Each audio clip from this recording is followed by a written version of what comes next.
Por la gracia del Señor, el domingo pasado se inició una serie titulada Decide bíblicamente. Estuvimos viendo la semana pasada, entre otras cosas, que es una decisión. Y una decisión es hacer una elección después de haber reflexionado en ella, pero a veces se decide irreflexivamente. Pero esa es la definición del diccionario. Vimos que el Señor quiere que crezcamos en amor, pero debe ser un amor con conocimiento, no ignorante. Y aunque a algunos no les gusta, ¿verdad? Hay un versículo que dice que no se debe ser como el caballo, como el mulo, sin entendimiento, y que hay que decidir, hay que hacer elecciones con una mentalidad bíblica, y que una mente bíblica es aquella que está moldeada, formada por juicios, por valoraciones, por principios bíblicos.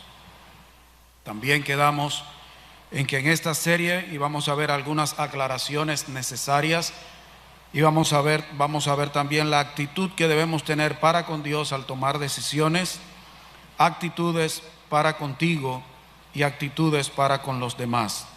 La semana pasada vimos las aclaraciones, no las voy a leer de nuevo porque fue bastante largo. Vamos a ver a partir de hoy, si el Señor permite que se termine, al decidir la actitud que cada uno debe tener para con Dios. Vamos a orar. Señor, nosotros no somos dignos de hablar tu palabra. Somos tan pecadores que aún predicándola pecamos. Te rogamos para que en esta mañana el Espíritu Santo hable a mi corazón. El Espíritu Santo hable al corazón de cada uno de los que esté escuchando tu palabra. Oh Señor, yo no soy digno de hablar de ella, tú nos has escogido, pero tenemos un compromiso demasiado grande, es un gozo hablar tu palabra, pero es un compromiso porque estamos hablando como embajadores tuyos y debemos decir lo que tú dices. Que hablemos bajo la dirección del Espíritu Santo en el nombre de Jesús. Amén. Cuentan que una vez un niño le preguntó a su padre de qué tamaño es Dios. En ese momento el padre miró hacia el cielo, vio un avión y le preguntó a su hijo de qué tamaño él veía el avión. Y el niño le contestó, muy pequeño, tanto que casi no se alcanza a ver. El padre después llevó a su hijo al aeropuerto, lo llevó cerca de un avión y le preguntó de qué tamaño es el avión. Y el niño le respondió asombrado, papá, es enorme. El padre entonces le dijo, del mismo modo es Dios para ti. Su tamaño va a depender de la distancia que tú tengas de Él y así tu experiencia con Él. Cuanto más cerca estés de Dios, mayor Él será en tu vida. Lo que tú sabes, lo que tú piensas acerca de quién es Dios, del carácter de Dios y de la naturaleza de Dios, es esencial al tomar decisiones. Por lo tanto, para tomar decisiones bíblicas debemos estar convencidos, y tú tienes que estar convencido, convencida de algunas características que tienen que ver con atributos de Dios. El orden en que están escritos no tiene que ver nada con la importancia. Todos los atributos de Dios están perfectamente balanceados y en equilibrio. Pero debes saber que Dios es santo. ¿Qué dice Levítico en el Antiguo Testamento? Levítico capítulo 11, versículos 44 y 45. ¿Qué dice la palabra de Dios allí acerca de el carácter y la naturaleza de Dios? Levítico 11:44 dice, porque yo soy Jehová vuestro Dios, le dijo él a la nación de Israel. Vosotros por tanto os santificaréis y seréis santos, porque yo soy santo.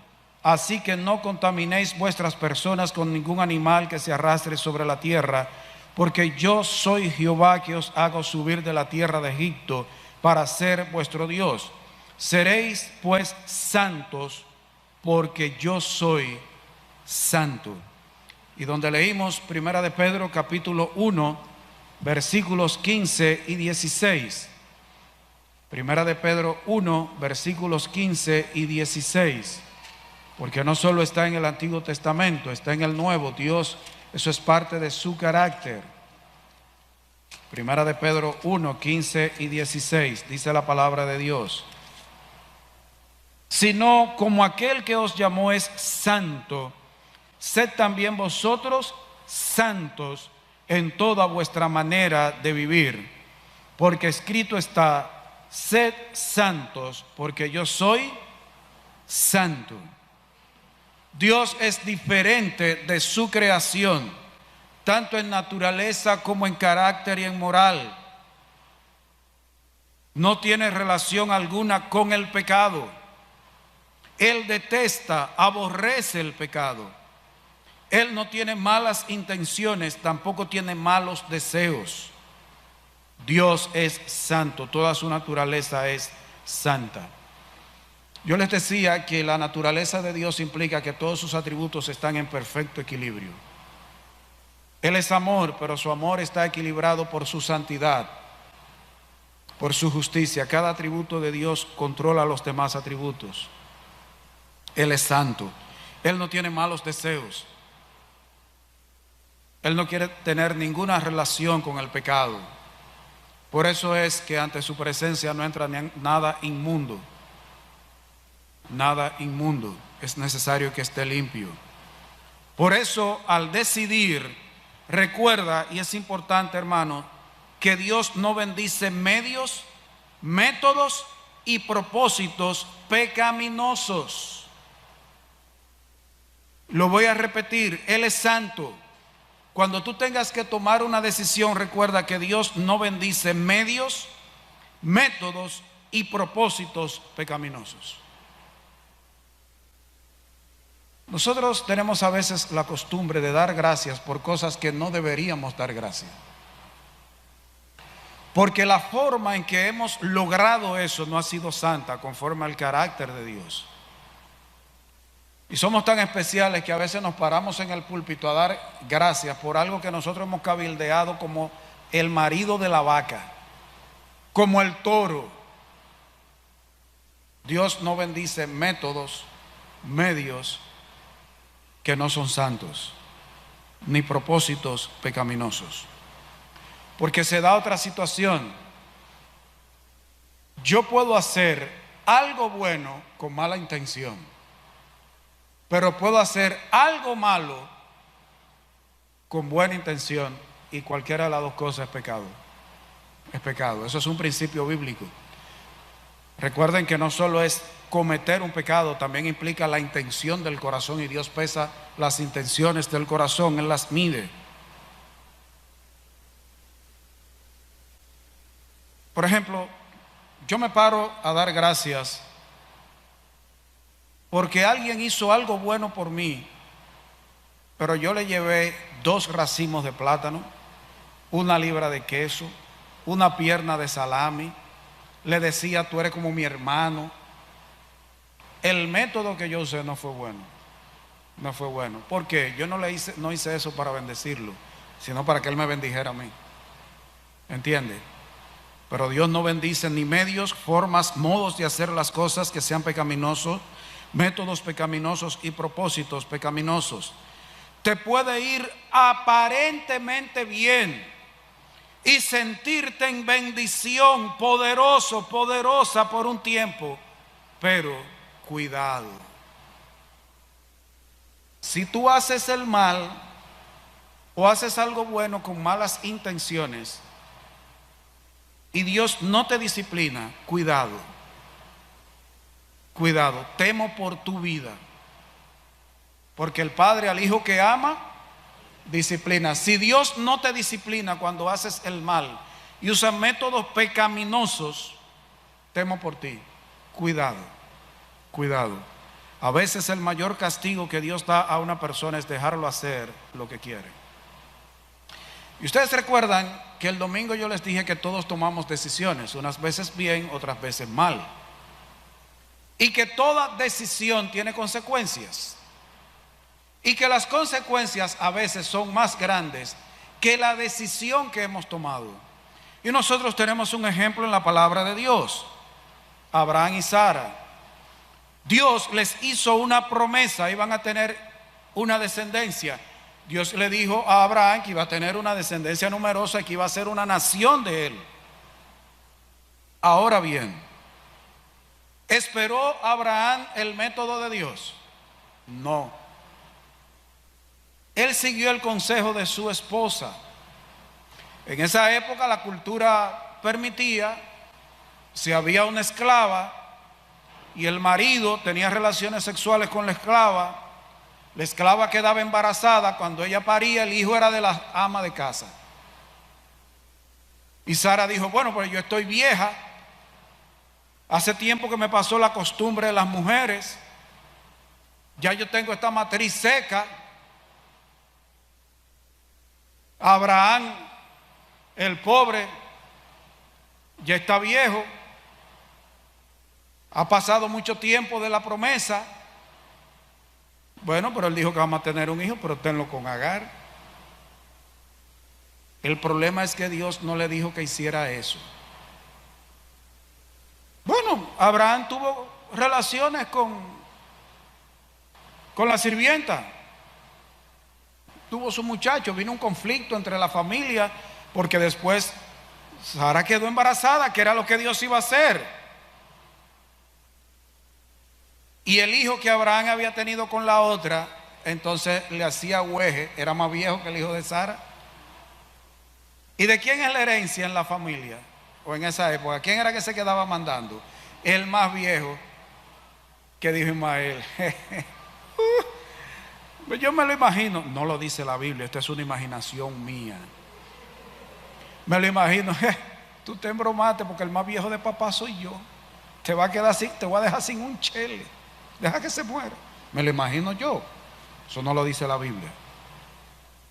Hermanos, Abraham tomó una decisión llevándose de su esposa, usando un método pecaminoso que tenía que ver con la cultura de la época, pero no fue el que Dios le dijo que usara. Y hasta hoy hay consecuencias. ¿Usted quiere saber que la humanidad hoy está pagando las consecuencias de la decisión de Abraham? Porque de Ismael descienden la mayoría de los musulmanes. Y los musulmanes, así como Ismael peleaba con Isaac, los musulmanes son enemigos de Israel. Y los musulmanes son enemigos de los cristianos. Son nuestros enemigos, aunque nosotros no lo seamos de ellos. Y en los países musulmanes le cortan el cuello a cada rato a cristianos. Usted ve hasta dónde llegó la decisión de Abraham. Usó un método pecaminoso, no fue el que Dios le dijo, fue a él y a Sara. Dios no bendice métodos, propósitos y modos pecaminosos. ¿Por qué? Porque Él es santo. Así que ten cuidado cuando tomes una decisión. ¿Qué método? ¿Cómo tú lo quieres hacer? Si es a la forma de Dios o a la manera que dice la carne, que dice el mundo, que dice la cultura. No, porque eso no es nada. Bueno, en la época de Abraham eso no era nada. Ella era una esclava, él era el dueño de esa mujer y él podía tener relaciones con esa mujer y hasta violarla. No fue lo que él hizo, pero hasta eso podía. Esa era la cultura de la época. El asunto es que Dios no obra de acuerdo a la cultura. De hecho, la cultura de los pueblos, dice Dios, que son vanidad. Dios es contracultural y nosotros los evangélicos somos contracultura, estamos en contra y diferentes a la cultura. Pero al tomar decisiones, tu actitud para con Dios, además de reconocer que Él es santo y estaba junto, Él es luz, luz. ¿Qué dice Primera de Juan 1:5? Primera de Juan 1:5. Este es el mensaje que hemos oído de Él y os anunciamos. Dios es luz y no hay, entienda, no hay ninguna ningúnas tinieblas en él. Él es luz, no hay tinieblas en él. Pero el Salmo 118, versículo 27, Salmos capítulo 118, versículo 27.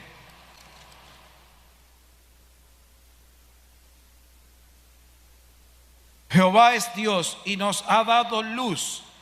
Atad víctimas con cuerdas a los cuernos del altar. No solo Él es luz, no hay ningunas tinieblas en Él, sino que Él lo que quiere darnos es que, y nos da de hecho, luz.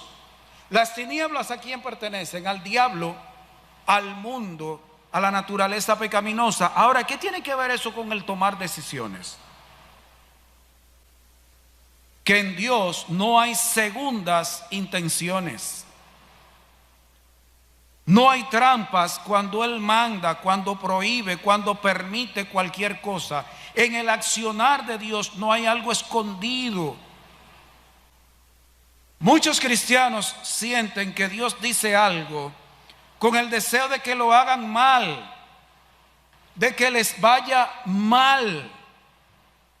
Quizás no lo dicen con su boca, pero sí con las actitudes del corazón. Pero Dios es luz. No hay tinieblas en Él. Las tinieblas están en tu naturaleza caída. Y por eso hay veces que tú juzgas a Dios como si Él fuera igual que tú. Usted y yo sí tenemos cosas escondidas. A veces hablamos con una intención oculta. Pero Dios no. Dios es sin reserva, completa y absolutamente santo, sin mezcla de pecado, sin contaminación de iniquidad y sin ningún indicio de injusticia. Nunca tomes decisiones con el temor de que algo que Dios manda tiene una trampa, de que al hacer lo que Él dice te irá peor o se van a enredar las cosas. Es todo lo contrario. Dios es bueno.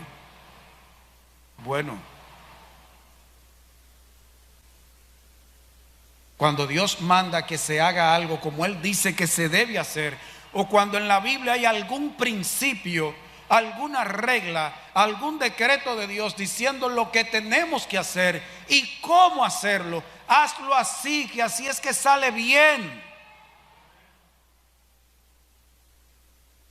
Ay, hermano, ¿usted cree? Sí. Ahorita el hermano Amos y yo hablábamos de las convicciones. Las convicciones moldean nuestra conducta. Aquello de lo cual nosotros estamos convencidos y seguros va a determinar qué vamos a hacer y cómo lo vamos a hacer. El problema es que la mayoría de los evangélicos, aunque yo no he hecho una encuesta, pero otros sí la han hecho, la mayoría de los evangélicos hoy no tiene una mentalidad bíblica. Y en lo último que piensa es en la Biblia cuando les va mal. ¿Usted ha escuchado decir sacar las manos del fuego? Cuando se le están quemando, pastor, sáqueme las manos que se me están quemando. Pero sácala. En Dios no hay segundas intenciones. Dios tiene una sola intención y es hacernos bien porque Él es bueno. Dios no le pone trampas a nadie. El problema o parte del problema está en que yo quiero hacer algo. Yo quiero que suceda algo. Y como no se da de la manera que Dios dice, yo digo que el que está equivocado es Dios. O que Él no quiere el bien para mí. No. Eres tú que estás haciendo lo que te parece por rebeldía. Pero no es Dios que te ha puesto como una trampa, un cerco. Ay, hermano, es que yo siento que, yo sé lo que dice la Biblia, pero es que yo siento que las cosas como que se están poniendo peor. Y una aclaración. Hoy hay un evangelio que dice que Dios quiere tu felicidad. Es verdad, pero a la manera de Él, no a la tuya. Pero hermanos, Cristo murió en la cruz del Calvario. Él llevó nuestros pecados en la cruz. No para que seamos felices, es para que seamos santos para Dios. Porque el problema es que cuando yo quiero ser feliz Y yo creo que Cristo murió en la cruz para que yo fuera feliz. Cuando yo no me siento feliz, el que está mal es Dios. Dios es luz y no hay ningunas tinieblas en él. Es santo, es luz. Y esto que viene a continuación en las iglesias, en muchas iglesias, hoy no hablan de eso. Cuando tú tengas que tomar alguna decisión, debes estar convencido, convencida, y tu actitud para con Dios es entender y saber que Él es soberano. Soberano.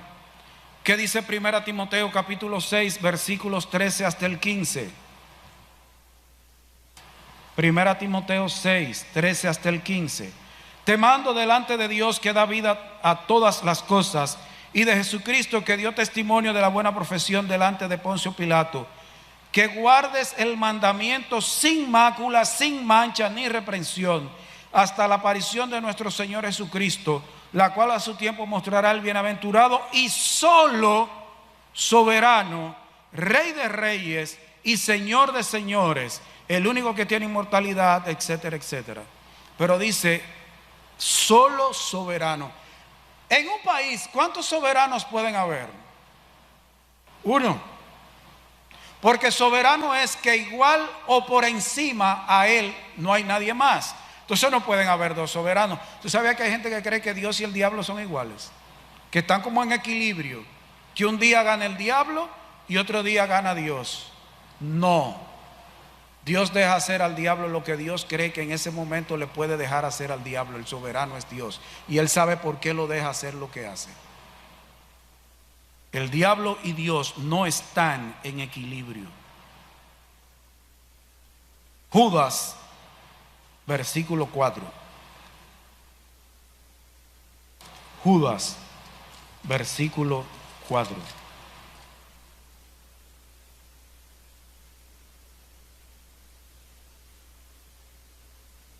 Porque algunos hombres han entrado encubiertamente, los que desde antes habían sido destinados para esta condenación, hombres impíos, o sea, sin temor de Dios, que convierten en libertinaje la gracia de nuestro Dios y niegan a Dios, el único soberano, y a nuestro Señor Jesucristo.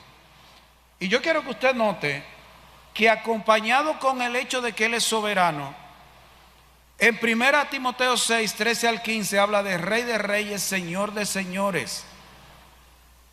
No solo habla de su soberanía, sino de su señorío, porque para ser Señor debe ser soberano, porque Señor es amo, dueño, el que manda. Y aquí no solo está la soberanía del Padre, sino el señorío del Hijo. Dios es el que manda. Él tiene toda autoridad. Dios hace lo que quiere, con quien quiere, como quiere, cuando quiere, donde quiere, y nadie debe pedirle cuentas y Él no le da cuenta a nadie. Él sí le pidió cuentas a Job. Por eso Él dice, ven, vamos a estar a cuentas. Si vuestros pecados fueren como la grana, ven, tú y yo sí vamos a estar a cuentas. Ríndeme cuenta con la vida que yo te di. Ríndeme tus cuentas. Nosotros sí tenemos y debemos rendirle cuentas a Dios. Él es el que manda, Él es el soberano, Él es el Señor. Dijo Spurgeon, la controversia cesa cuando Jehová habla. Cuando Dios habla, se acabó la discusión. ¿Habló quién? El soberano, el Señor, el que manda, el dueño, el que tiene toda autoridad, toda potestad. Habló Él, se cayó el hombre. Hoy los hombres están hablando mucho. Nunca contiendas con Dios, ni contra Dios. ¿Qué dice Job? Capítulo 9. Job.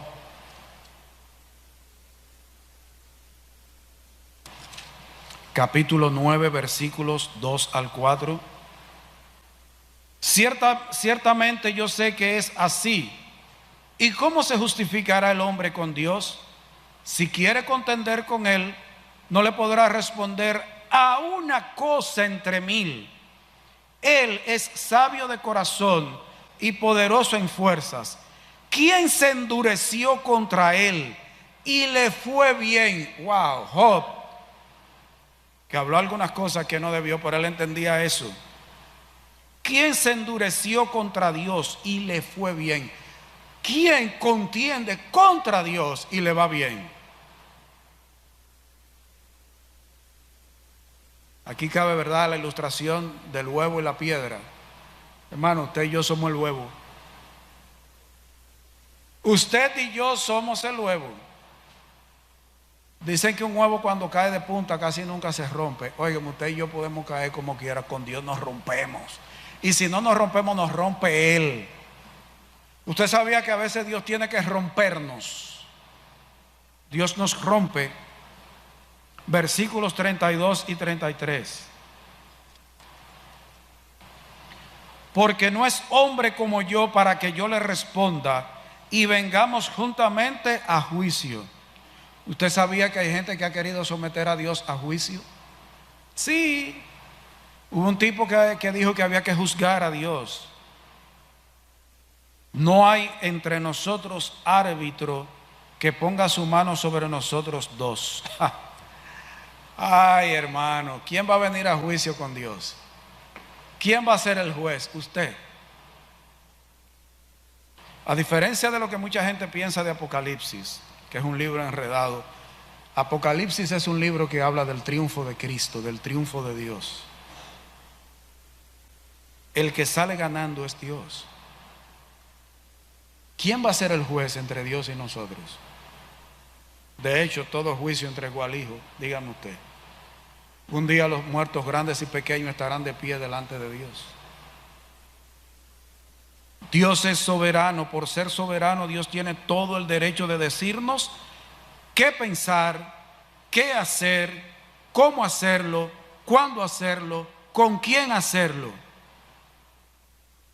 Toma tus decisiones sabiendo que estás bajo la autoridad y el señorío de Dios. De hecho, nosotros tenemos un presidente en la República y supuestamente vivimos en una democracia, el país, supuestamente. Ahora, la iglesia, el pueblo de Dios, vive bajo una teocracia, el gobierno de Dios. Él es el soberano. Y debes entender que tú no puedes contender con Él. Fíjese que Dios dice aún cómo debemos pensar. ¿En qué dice Él que debemos pensar? Todo lo justo, todo lo bueno, todo lo que es de buen nombre, todo lo que hay virtud alguna, todo lo que es digno de alabanza. Ningún ser humano puede mandar en su conciencia y en la mía. Dios sí. Dios sí. Dios es santo, Dios es luz, Dios es soberano. Pero también al tomar una decisión, y va junto con esto de la soberanía, debemos tomarla andando guiados por el Espíritu de Dios. ¿Qué dice Gálatas capítulo 5, versículos 16 y 17?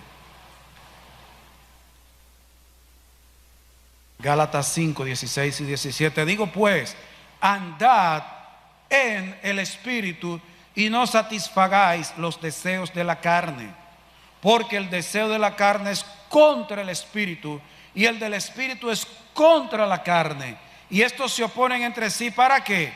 Para que no hagáis lo que quisiereis. ¿A quién pertenece la carne? A usted. El Espíritu es de Dios, porque Él tiene su Santo Espíritu viviendo en nosotros, para que no hagamos lo que queremos. No hagamos lo que queremos. Siempre que debas resolver alguna situación, siempre que debas tomar una decisión, procura ir por los senderos y caminos de Dios, controlado por su Espíritu Santo, que te llevará a decisiones santas. Santas. Salmo 17, 5. Salmos capítulo 17, versículo 5. Sustenta mis pasos en tus caminos para que mis pies no resbalen. Pero note que ahí dice sustenta, mantén mis pasos en tus caminos. Para el ser humano no es natural mantenerse en los caminos de Dios. Por eso tenemos el Espíritu de Dios andando, viviendo en nosotros. Por eso dice andad en el Espíritu. Es un estilo de vida. Hermanos, nosotros las 24 horas del día andamos en el Espíritu. No, hermano. Usted y yo pecamos orando. Pecamos predicando.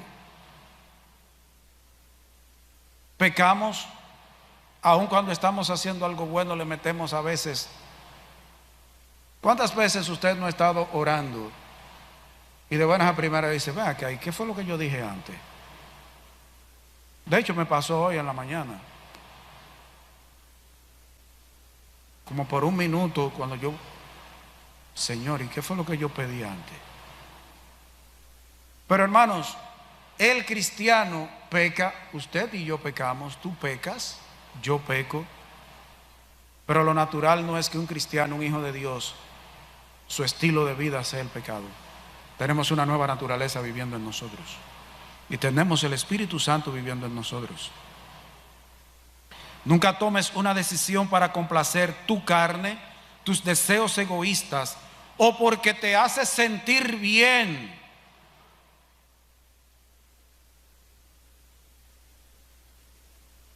Por ejemplo, hay mujeres que saben que un hombre no sirve y dicen, ay, pero es que él es tan lindo. O un hombre que sabe que a esa mujer no le conviene y dice, ay, pero es que ella como... No entiendo, nosotros, la naturaleza pecaminosa es bruta. Porque un hombre sabe que a una mujer no le conviene y aún dice, no, porque es que ella es buena. En el fondo ella es buena, pero es que no tiene fondo. Es que le gusta esa mujer, le gusta ese hombre. Eso le complace, su naturaleza pecaminosa, su carne, sus deseos egoístas. Y hermano, nosotros debemos con nuestras decisiones evitar contristar al Espíritu Santo. La Biblia dice, no contristéis al Espíritu Santo de Dios con el cual fuisteis sellados. Hermano, procuremos no traer tristeza al Espíritu Santo de Dios. Y nosotros entristecemos al Espíritu Santo cuando le llevamos la contraria. Pero aún peor, hermano, puede ser que en algún momento apaguemos el obrar del Espíritu Santo en nuestras vidas. Y eso sí es duro y terrible. Eso es duro y terrible. Apagar el Espíritu. Todo siervo del Señor en algún momento se ha sentido estéril. Cuando eso pasa, hermano, revisa qué pasa en tu vida. ¿Quién te está guiando? ¿Es tu naturaleza pecaminosa? ¿Es la carne? ¿Son tus deseos egoístas? Hay que tener mucho cuidado. Nuestras decisiones deben ser tomadas guiados por el Espíritu Santo de Dios.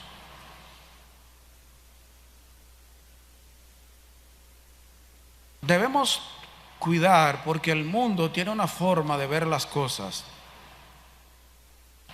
En el cristiano eso de que no, porque eso es algo secular. Nosotros le llamamos secular a lo que no pertenece a la vida de la iglesia. Ahora, nuestra vida no debe ser secular. Nuestra vida debe ser cristiana, santa, bíblica todo el tiempo. El problema es que nosotros decimos, bueno, el trabajo, eso es secular. Sí, pero tú no. Tú no. El dueño de la empresa puede ser impío, pero tú no. El trabajo puede ser secular, pero la forma en que tú hagas el trabajo no debe ser secular, porque lo secular es lo contrario a lo consagrado. Pero tu vida debe estar consagrada aún en el trabajo. Es más, hasta comer y beber, ¿no lo dice la Biblia? Usted quiere cosa más vulgar que comer una yaniqueca, pero aún hasta para comerse una yaniqueca debemos hacerlo para la gloria de Dios. Si no le conviene, no se coma la yaniqueca. Dice, ay, que a mí me encanta una yaniqueca. Señora, la cosa más estúpida es yaniqueca con espagueti, porque las dos son de harina de trigo. Pero es que eso sabe tan bueno. Aún el comer, hermanos, el beber, hacer y cualquier otra cosa. Hacerlo en el nombre del Señor Jesús. Al tomar una decisión, debes tomar en cuenta el carácter, la naturaleza de Dios y estar convencido de que Dios es omnisciente. Primera de Juan 3:20. Vamos a ver cómo eso se relaciona con el tomar decisiones. Primera de Juan 3:20. Pues si nuestro corazón no nos reprende, mayor que nuestro corazón es Dios, y Él sabe todas las cosas. Ahí está la omnisciencia de Dios. Pero ¿con qué está contrastada aquí la omnisciencia de Dios? Con tu corazón. Tu corazón no es omnisciente, Dios sí. Y tengo que hacer una aclaración con el corazón, eso viene. Isaías 46. Isaías capítulo 46, versículos 9 y 10. Acordaos de las cosas pasadas desde los tiempos antiguos, porque yo soy Dios y no hay otro Dios y nada hay semejante a mí, que anuncio lo porvenir desde el principio y desde la antigüedad lo que aún no era hecho, que digo, mi consejo permanecerá y haré todo lo que quiero. Consejo aquí es el propósito, decreto de Dios. ¿Desde cuándo Dios conoce el problema por el cual tú debes tomar una decisión? Desde la eternidad pasada. Yo les he dicho otras veces que Dios no tiene necesidad de aprender nada nuevo, porque Él lo sabe todo. Pero lo interesante de la omnisciencia es que Dios conoce desde la eternidad pasada todo lo que ha de suceder, aún tu problema. Nada es nuevo para Él, conoce nuestros problemas y cuál es la mejor decisión. Eso es lo que tiene que ver con la omnisciencia de Dios. No solo que Él sabe por lo que tú estás pasando, porque desde la eternidad pasada Él lo sabía, sino que Él sabe cuál es la mejor decisión. Y por lo tanto, a Él debemos escuchar y sus medios y métodos debemos usar. Rimó ahí. A Él debemos escuchar y sus medios y métodos debemos usar. Hermano, no se lleve de una filosofía que tiene el mundo.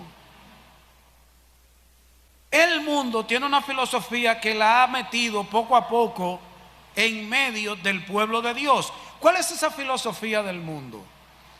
Si la decisión que tú vas a tomar trae tranquilidad a tu corazón, hazla porque es de Dios. Pero si la decisión que tú vas a tomar trae intranquilidad a tu corazón, no la tomes porque no es de Dios. No es si tú te sientes bien haciéndolo, es lo que Dios dice. ¿Usted sabía que a veces nos sentimos mal haciendo lo que Dios dice? ¿Y eso significa que es malo lo que Dios dice porque yo me siento mal? No. Pero si trae gozo y paz a tu corazón, hazlo. No, ese no es el parámetro. Si tu corazón no te reprende, si al tomar una decisión tu corazón no se siente inquieto, mayor que tu corazón es Dios. Él conoce todas las cosas. Él sabe cuál es la decisión correcta. No te lleves no, porque yo lo hice porque trajo paz a mi corazón. Bueno, los impíos se sienten tranquilos fornicando y adulterando, y eso no significa que esté bien. Pues vamos a hacer todo lo que nos sintamos bien haciéndolo, vamos a hacerlo.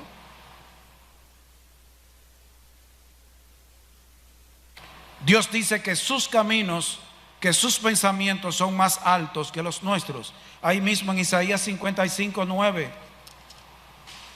Como son más altos los cielos que la tierra, así son mis caminos, mis métodos, la forma de hacer las cosas más altos que vuestros caminos, y mis pensamientos más que vuestros pensamientos. Usted y Dios no piensan igual. Ahora, el pensamiento bueno es el de Él. El problema es que el pecado embrutece. Ese es mi lema, o uno de mis lemas favoritos, el consejero, porque quiero unir la omnisciencia de Dios con un aspecto que tiene que ver con la vida cristiana. Ahí mismo en Isaías 9:6. Isaías 9:6. ¿Cómo se le llama aquí al Señor? Porque un niño nos es nacido, hijo nos es dado, y el principado sobre su hombro, y se llamará su nombre admirable, consejero, Dios fuerte, Padre eterno, príncipe de paz. ¿Cuál es uno de los nombres de Cristo? Consejero. Consejero. Pero si nosotros vamos al capítulo 30, versículo 1, Isaías 31, ay de los hijos que se apartan, dice Jehová, para tomar consejo y no de mí, para cobijarse con cubierta y no de mi espíritu, añadiendo pecado a pecado. ¿Qué le echó en cara a Dios a la nación de Israel? Que además de que pecaban, le iban añadiendo pecado a pecado, porque buscaban otro consejero que no era Dios, y se cobijaban bajo otras alas que no era Él. Así como la gallina se comparaba como una gallina, quiere cuidar, proteger a los pollitos, y que así Israel, no, me voy para donde otra gallina, me voy para donde doña gallina. Ustedes tienen otro consejero que no soy yo. Hermanos, cualquier otro consejero debe ser solo un canal, un vehículo que Dios use para darnos su consejo. Hermanos, ¿cuál es una de las funciones que nosotros debemos llevar a cabo cuando nos congregamos? No solo es venir a glorificar a Dios con la predicación, con el cántico, con las ofrendas, tener comunión unos con otros. Una de las razones que dice la palabra es para que nos exhortemos unos a otros. Cada uno aquí debe ser consejero de su hermano, pero usted no es el consejero, es un consejero, que el consejo que le da a su hermano debe ser el que Dios le ha dado a usted en su palabra. El consejero por excelencia es Dios. Ay, pero nosotros estamos buscando consejo de todo el mundo. John Maxwell, una vida con propósito, y él mismo tiene otro propósito. Y vivimos buscando a Robert Kiyosaki, para que Kiyosaki nos diga qué debemos hacer con nuestro dinero. Oiga, el consejero suyo y mío con el dinero es Dios. Cualquier otra persona que busquemos de consejero es, óigame, usted se acerca al hermano Amos, a José Manuel, a cualquier hermano a buscar consejo, acérquese y le pregunte, hermano, en la Biblia, ¿qué dice Dios sobre tal cosa?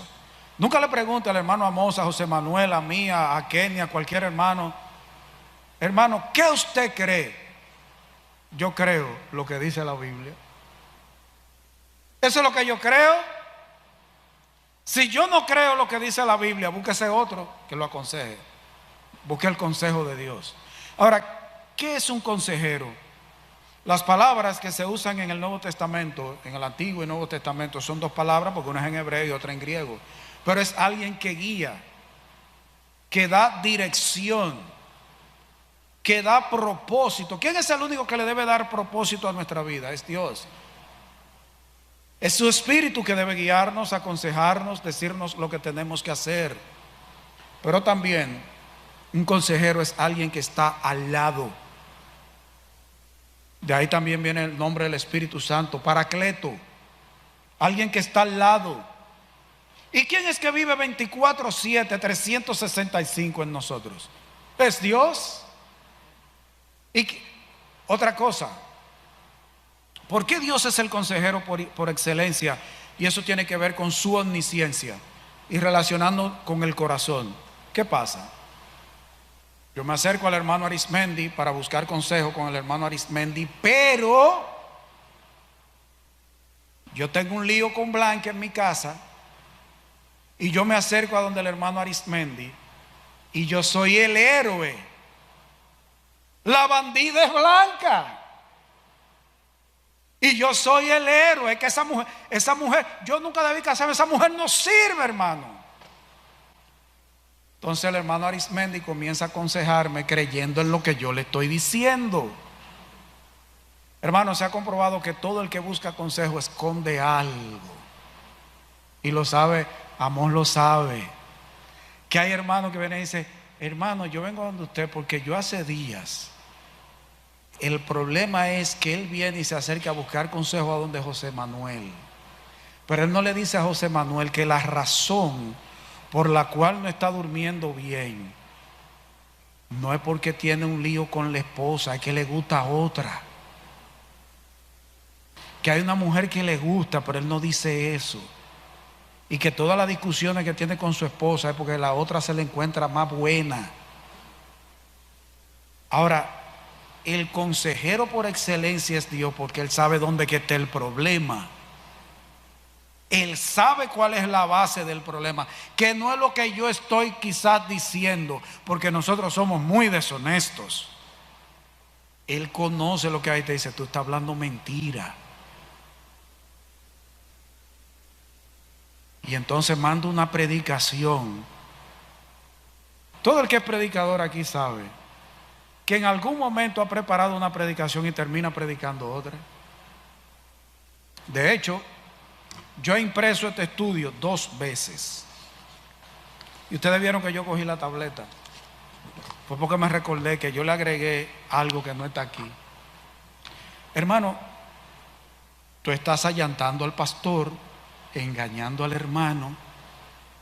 Hay un predicador que está preparando un mensaje y Dios le dice: no, no es ese, yo quiero que tú prediques de esta porción. Y tú vienes ese domingo aquí a cantar: de paz inundada mi alma ya esté. Y después de la predicación no cantas. O porque está incómodo con el predicador o en convicción de pecado ahí sentado, porque Dios trajo una predicación que te dio donde era. Ese es el consejero que usted y yo necesitamos. Los otros simplemente deben ser canales, vehículos. A veces queremos ser geniales, tener ideas brillantes, dar una solución que deje a todos asombrados con la boca abierta. Pero Dios es el brillante, el que tiene la mejor solución. Y todo nuestro asombro debe ser ante Él y su infinita sabiduría. Hermano, no se asombre con los predicadores. Cuando un predicador diga algo que le deje con la boca abierta, dele gracias a Dios que fue el que le dijo al predicador que dijera eso. Asómbrese ante Dios. Hermanos, yo llegué aquí en el 1980 y los que están antes y llegaron junto conmigo aquí en la iglesia saben, yo tengo como 39 años predicando en esta iglesia. Y hay predicaciones mías, yo he encontrado, cada vez que me mudo, hermano, el que se muda vive encontrando cosas que ni se recordaba que las tenía. Yo encuentro cajitas con mensajes de hace 30, 25 años y yo digo, yo dije eso. Y yo me asombro de cosas que yo dije en predicaciones que hoy me da brega llegar ahí. Hermano, el grande y la sabiduría es de Dios, no es del predicador, no es del consejero. El consejero es Dios. Toma tus decisiones buscando el consejo de Dios. Pero hermano, cuando tú tengas que tomar una decisión bíblica, wow, voy a terminar con este. Yo le dije que iba a necesitar más domingos. Cuando tú tengas que tomar una decisión bíblica, toma en cuenta que Dios es inmutable. ¿Qué tiene que ver eso con tomar decisiones? Bueno, lo vamos a ver ahora. Malaquías 3:6. Malaquías capítulo 3, versículo 6. Porque yo, Jehová, no cambio. Por esto, hijos de Jacob, no habéis sido consumidos. Dios es inmutable, Él no cambia. ¿Qué dice en Santiago 1:17? Santiago 1:17.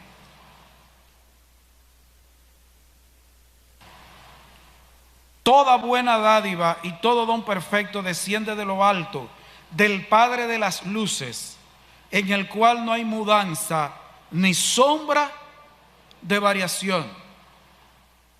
¿Qué tiene que ver esto con el tomar decisiones bíblicas? Bueno, que Dios no cambia, siempre es el mismo, por lo tanto, sus gustos no cambian.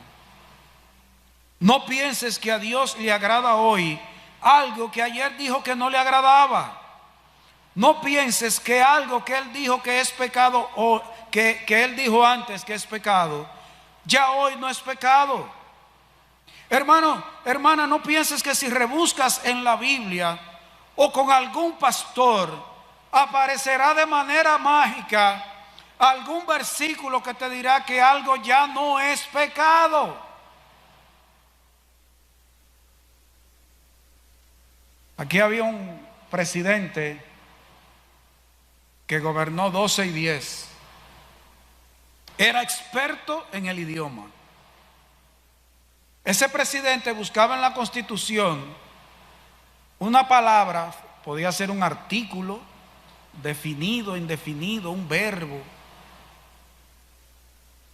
Y él entonces manipulaba ese artículo de la Constitución para tomar decisiones. Él era experto en eso. Bueno, pues nosotros somos expertos, tú y yo somos expertos en rebuscar en la Biblia a ver, yo sé ya lo que dice la Biblia, pero yo sigo rebuscando en la Biblia a ver si fue que se me quedó un versículo que me dice que sí puedo hacer eso, que fue que yo no vi ese versículo. Y ahora, con los celulares, con las tabletas, con las computadoras, tenemos la Biblia de manera electrónica, es más fácil. Pues yo puedo poner la palabra robar. Digo, déjame ver si yo puedo robar, porque puede ser que haya un artículo donde diga que yo puedo robar, que si el vecino recuesta el palo en la empalizada, yo se lo puedo alar de este lado y es mío. No, la Biblia dice que no codice y eso es robo. Usted ve, hay un principio. No solo dice no robarás, sino dice no codiciarás. Entonces nosotros somos expertos en decir, pastor, yo sé que en tal sitio dice, pero yo no sé si en algún versículo de la Biblia. Yo estoy buscando a ver si es que Dios cambió de idea. Dios es inmutable, hermano. Él no cambia de gustos. Tú y yo sí cambiamos. Hoy tenemos los pantalones con los bolsillos aquí, al lado. Pero una vez vinieron unos pantalones, sobre todo eran de poliéster, que los bolsillos eran aquí debajo de la correa, aquí. ¿Verdad que eran más seguros que esto? Pero volvieron los bolsillos al lado del pantalón.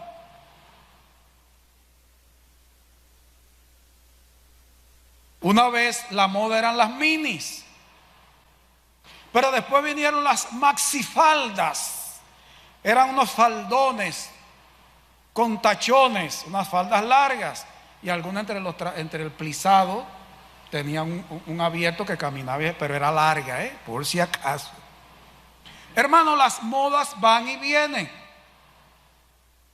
Tú puedes tener un vestido, una falda y tú lo guardas, ya hoy no está de moda. Espera que dentro de poco tiempo vuelve de moda. Nosotros nos cansamos. Yo, por ejemplo, me ponía a ver los toques de queda de Bonao, de Puerto Plata, de La Vega, de San Francisco de Macorís, Wiu Wiu. Ya no me gusta Wiu Wiu, ya me cansó porque es la misma gente subiéndola en el mismo camión. Usted y yo cambiamos de gusto. A mí me gusta la ensalada de trigo. Blanca de vez en cuando me hace ensalada de trigo, pero a veces yo no quiero ensalada de trigo. De hecho, yo soy loco con la batata. A mí me gusta la batata con leche, batata con nata, batata asada, dulce de batata. Pero una vecina una vez sembró batata y se aparecía cada rato y le decía a mi abuela, doña Cicita, les traje esta batata.